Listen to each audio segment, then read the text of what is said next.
பிரியா,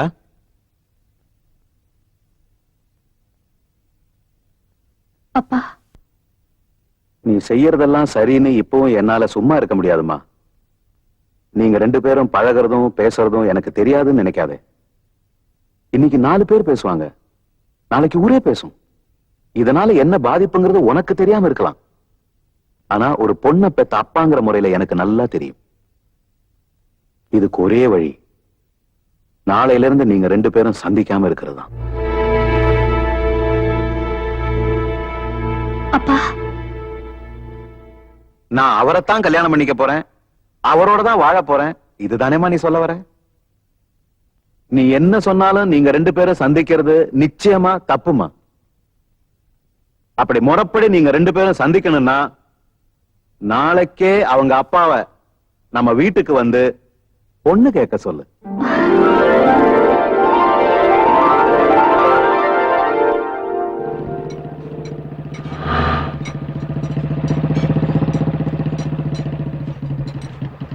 நண்பர்களே, இன்னையில இருந்து ஒரு வாரத்துக்கு ஒர்க் ஷாப் எல்லாம் லீவு. இன்னைக்கு நான் உங்களுக்கு விருந்து வைக்க போறேன். எவன் ஒர்க் ஷாப்ப எவன் லீவு விடுறது? இவ்வளவு சந்தோஷமா போறானா, அநேகமா அந்த பொண்ணு இவங்கிட்ட ஏமாத்துட்டான்னு நினைக்கிறேன். இவன் பர்சனாலிட்டிக்கே ஒரு பொண்ணு கிடைக்கும் போது ஏன் பர்சனாலிட்டிக்கு ஒரு பொண்ணு கிடைக்காமலா போயிடும்? நாளையில இருந்து நாமும் ஓனரா மாறிட வேண்டியதுதான். முதலாளி, முதலாளி, முதலாளி, ஏண்டா முதலாளி ஏலம் போடுற? நான் இன்னைக்கு ரொம்ப சந்தோஷமா இருக்கேன். அந்த பொண்ணு இந்த கல்யாணத்துக்கு சம்மதிச்சிட்டா. Good news. அவங்க அப்பா இந்த கல்யாணத்துக்கு சம்மதிச்சிட்டாங்க முதலாளி. இந்த சந்தோஷமான விஷயத்தை சொல்ல உங்களை தவிர எனக்கு வேற யாரும் கிடையாது. அப்பாங்க காலத்துல இருந்து நீங்க தான் இந்த கல்யாணத்தை நடத்தி வைக்கணும். டேய், உன் கல்யாணத்தை நான் நடத்தி வைக்காம வேற யாரா நடத்தி வைப்பான்? ஆனா ஒண்ணு, 1000 பொய்ய சொல்லியாவது ஒரு கல்யாணத்தை நடத்தி வைக்கலாம், அதுல தப்பு இல்ல. நீ தாலி கட்ட போறவளுக்கு நீ யாருங்கிற உண்மையை கல்யாணத்துக்கு முன்னாடியாவது சொல்வேன்னு எனக்கு சத்தியம் பண்ணி கொடு.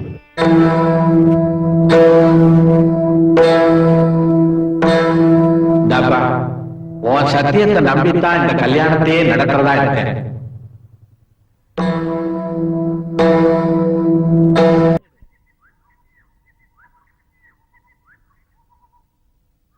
நம்ம கல்யாணத்துக்கு நாமளே போய் பத்திரிக்கை கொடுக்கறதுல எவ்வளவு சந்தோஷமா இருக்கேன் தெரியுமா? உனக்கு என்ன, நீ சந்தோஷமா இருக்க. என் மனசுக்குள்ள இருக்க கஷ்டம் எனக்கு தான் தெரியும். உங்களுக்கு என்ன, மகாராஜா மாதிரி இருக்கீங்க.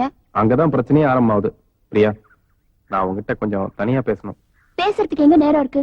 தனியா பேசுற விஷயம் எல்லாம் கல்யாணத்துக்கு அப்புறம் பேசிக்கலாம். நல்ல விஷயத்துக்கு போய் சொன்னா தப்பு இல்ல. உதாரணத்துக்கு 1000 போய் சொல்லியாவது ஒரு கல்யாணத்தை பண்ணலாம்னு சொல்லுவாங்க. 1000 இல்லாட்டியும் அட்லீஸ்ட் 1-2 சொல்லலாம்ல. பொய் சொன்னா எனக்கு பிடிக்காதுன்னு உங்களுக்கு தெரியும்ல. பொய் சொன்னாதானே பிடிக்காது. ஒரே ஒரு உண்மையா சொல்லிடுறேன். கல்யாணத்துக்கு அப்புறம் ஃபர்ஸ்ட் நைட்னு ஒண்ணு இருக்கு, அப்ப பேசுங்க. விடிய விடிய உட்கார்ந்து நான் கேக்குறேன். ஐயோ, இது கல்யாணத்துக்கு முன்னாடியே சொல்ல வேண்டிய விஷயம். எதுவா இருந்தாலும் இப்ப நான் கேட்க விரும்பல. இது ஒண்ணே ஒண்ணு மட்டும் சொல்லிடுறேன். மூட் அவுட் பண்ற மாதிரி எதுவும் பேசாதீங்க. இப்ப நான் ரொம்ப சந்தோஷமா இருக்கேன். இல்ல, அப்புறம் இன்னொரு நாளைக்கு நீ மேல வருத்தப்படுவேன். இப்ப நீங்க பேசுறத நிறுத்த போறீங்களா இல்லையா? நான் ஒண்ணே ஒண்ணு சொல்லிடுறேன். வருத்தப்படுவேன், வெளியில போடா நான் ஏன் என்ன விரட்டுவேன். ப்ளீஸ் வேண்டாம், நான் சொல்றதை கேளு. கும்பிட்டு கேட்டுக்கிறேன், இந்த ஒண்ணே ஒண்ணு மட்டும் கேட்டுரு. Will you please shut up?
புருஷன் முண்டாட்டி மனம் விட்டு பேசக்கூடிய ஒரே இடம் இங்கேதான். அதனால கேக்குறேன், உன் மனசுக்கு பிடிச்சதா இந்த கல்யாணத்துக்கு நீ சம்மதிச்சியா? உன்னை பொறுத்த வரைக்கும் நீ விருப்பப்பட்டபடி இந்த கல்யாணம் நடந்துருச்சு. ஆனா நான் விருப்பப்பட்டபடி இந்த கல்யாணம் நடக்கல தெரியுமா? நம்ம கல்யாணத்துக்கு உனக்கு வேண்டப்பட்டவங்க எல்லாரும் வந்தாங்க, வாழ்த்துனாங்க. ஆனா எனக்காகவே வாழ்ந்துட்டு இருக்க ஒரே ஒரு ஜீவன் மட்டும் வரல. யாருங்க அது? எங்க அம்மா. அம்மாவா? அவங்கதான் இறந்து போயிட்டதா சொன்னீங்களே. இறந்து போனது எங்க அம்மா இல்ல, ஆட்டோமொபைல் ஓனரும் இல்ல, அங்க வேலை செய்யற ஒரு சாதாரண மெக்கானிக். நான் உங்களுக்கு என்ன துரோகம் பண்ணிருக்கேன்? நாம 2 பேரும் தனியா இருக்கிற சந்தர்ப்பம் எவ்வளவோ கிடைச்சிருக்கு. அப்போ அது உண்மையை சொல்லிருக்கலாமே. நான் எத்தனையோ தடவை என்னை பத்தி உங்ககிட்ட சொல்லியிருக்கேன். ஆனா அப்பெல்லாம் என்ன நீ புரிஞ்சுக்கிற சூழ்நிலை இல்ல. உன்னை கல்யாணம் பண்றதுக்காக நான் நடந்துகிட்ட முறைகள் வேணா தப்பா இருக்கலாம். ஆனா நான் உன் மேல வச்சிருக்க அஃபெக்ஷன் மட்டும் பொய் இல்ல. உங்ககிட்ட இருக்கிற யதார்த்தமும் குழந்தைத்தனமும் தான் எனக்கு ரொம்ப பிடிச்சது. ஆனா அதுக்காக இப்படி என் வாழ்க்கையை நாசமாக்குவீங்கன்னு நான் கொஞ்சம் கூட எதிர்பார்க்கல. உங்களுக்கு தான் அறிவில்லாம போச்சு, அந்த வயசான மனுஷனுக்கு அறிவில்லாம போச்சு. நல்ல வேளை என்ன தொடர்றதுக்கு முன்னாடி எல்லா உண்மையும் சொன்னீங்களே, அது வரைக்கும் ரொம்ப சந்தோஷம். என்ன கல்யாணம் பண்ணிக்கிறதுக்காக இவ்வளவு பொய்ய சொன்னீங்க. இந்த சொத்துக்காக எதுவுமே செய்ய மாட்டீங்கன்னு என்ன நிச்சயம்? உங்களை பாக்கிறதுக்கு எனக்கு அருவருப்பா இருக்கு. தயவு செஞ்சு வெளியில போயிடுங்க. இல்ல பிரியா, இப்ப நீங்க வெளியில போறீங்களா இல்ல நான் போட்டுவா? நான் சொல்றத கொஞ்சம் பொறுமையா கேளு. நான் எதுவுமே கேட்க தயாரா இல்ல. Just get out, get out, get out, get out from here.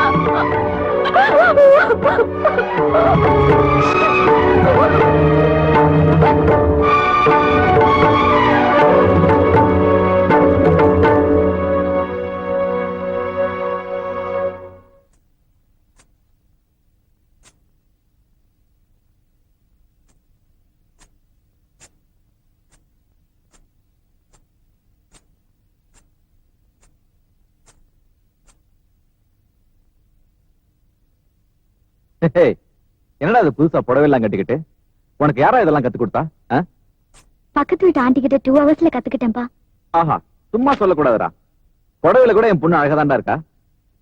சரி, புடவை கட்ட அளவுக்கு நீங்க என்னடா விசேஷம்? அவருக்கு இன்னைக்கு பர்த்டேப்பா. அவர் என்ன? ஓ, அந்த மெக்கானிக்கா? பொக்கே கொடுக்குற அளவுக்கு அவருக்கு என்ன தகுதி இருக்குன்னு நான் தெரிஞ்சுக்கலாமா? என்ன கல்யாணம் பண்றதுக்கே தகுதி இருக்குப்பா.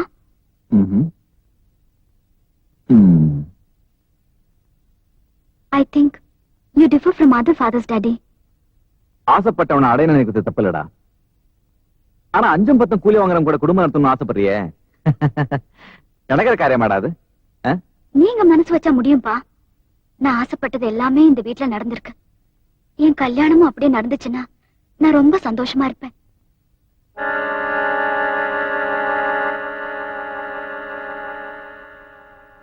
முதல்ல அவரை பார்க்கணும். இன்னைக்கு நீங்க வீட்டுக்கு வர சொல்லு.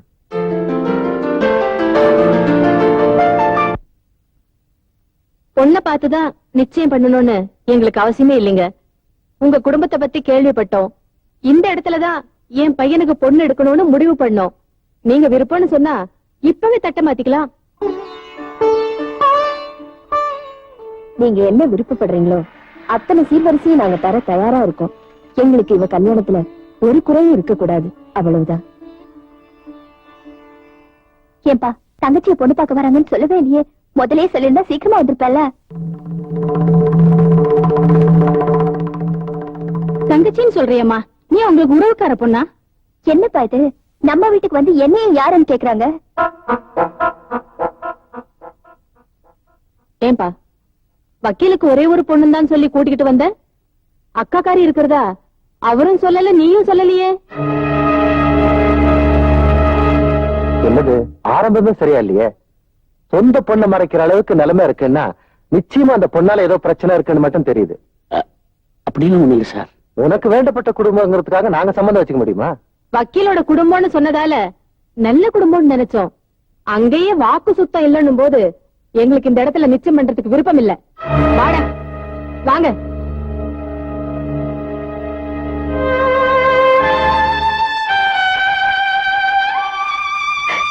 வாழ வெட்டியா ஒரு பொண்ணு இருந்தா அடுத்த பொண்ணுக்கு கல்யாணம் நடக்கிறது கஷ்டம் தான்.